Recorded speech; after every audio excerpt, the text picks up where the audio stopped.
Physical activity levels vary among different populations. For example, many children are often running around and finding ways to be active, whereas older adults are usually much more sedentary. College students fall in the middle of this range between childhood and older adult activity levels. The choices that one makes as a young adult in college have the ability to influence future physical activity habits. According to ACSM, adults are recommended to get 150 minutes of moderate to vigorous physical activity a week. Unfortunately, 40 to 50% of college students are not meeting those recommendations. These lifestyle choices can lead to obesity. For example, there was a study done that showed that the largest increase in obesity rates in the nation were found in the college setting. Physically inactive behavior can lead to potential problems for this target population. Some of these consequences include the development of chronic health conditions and decrease in cognitive function. The chronic health conditions may be a form of obesity, hypertension, type 2 diabetes, or cardiovascular disease. These negative outcomes of physical inactivity in college students may be more than just a temporary setback. They can affect someone for a lifetime. The term perceived barriers refers to an individual's evaluation of the potential obstacles that curtail him or her from engaging in a healthy behavior, in this case, physical activity. Barriers among college students hindering them from physical activity include lack of interest, unsuitable weather, job or school responsibilities, and illness or injury. The major barrier Freshman 150 focuses on overcoming is a lack of motivation. Our intervention program is entitled Freshman 150. It is based on self-determination theory, which focuses on moving an individual from amotivation to intrinsic motivation across the motivation continuum as it relates to physical activity.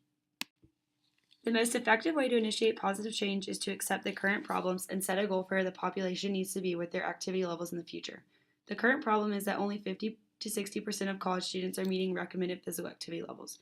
The goal of Freshman 50 is to increase the levels of physical activity among freshman college students so that 75% are meeting national recommendations. Objectives are needed as a way of working toward this goal and providing a measuring stick for progress being achieved. Our objectives include increasing the intrinsic motivation of our participants, improving the relatedness component of physical activity, increasing the competence of college students performing exercise, and providing examples of physical activity to previously inactive individuals. The target population for this intervention method is college students, more specifically, physically inactive freshmen attending ECU and living in the dorms of Central Campus. These dorms were chosen because they don't have the convenience of living close to one of the two gyms on campus. We plan to enroll 100 students in the program by three means: face-to-face meeting with their RAs at the beginning of the semester where questionnaires will be administered, social media, and hanging up flyers in the participating dorms. The selected participants will participate in a semester-long guided program. If participated in its entirety, the participants will be meeting the ACSM guidelines of 150 minutes of moderate to vigorous aerobic activity per week with 2 days of muscle strengthening exercises. On Mondays, a structured aerobic activity will be led by a licensed instructor. This will be approximately 60 minutes of aerobic activity. On Monday nights, participants will play in their own intramural sports league.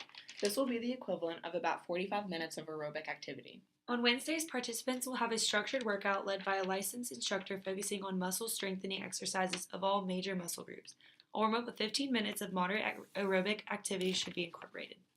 On Fridays, the participants will have the freedom to do their own workouts independently so long as it meets the ACSM guidelines, including one more day of muscle strengthening and approximately 30 minutes of aerobic activity. On Fridays, Fitbit data will also be collected from participants and analyzed. If we are awarded this grant, the money will be used to purchase a Fitbit Flex 2 for each participant.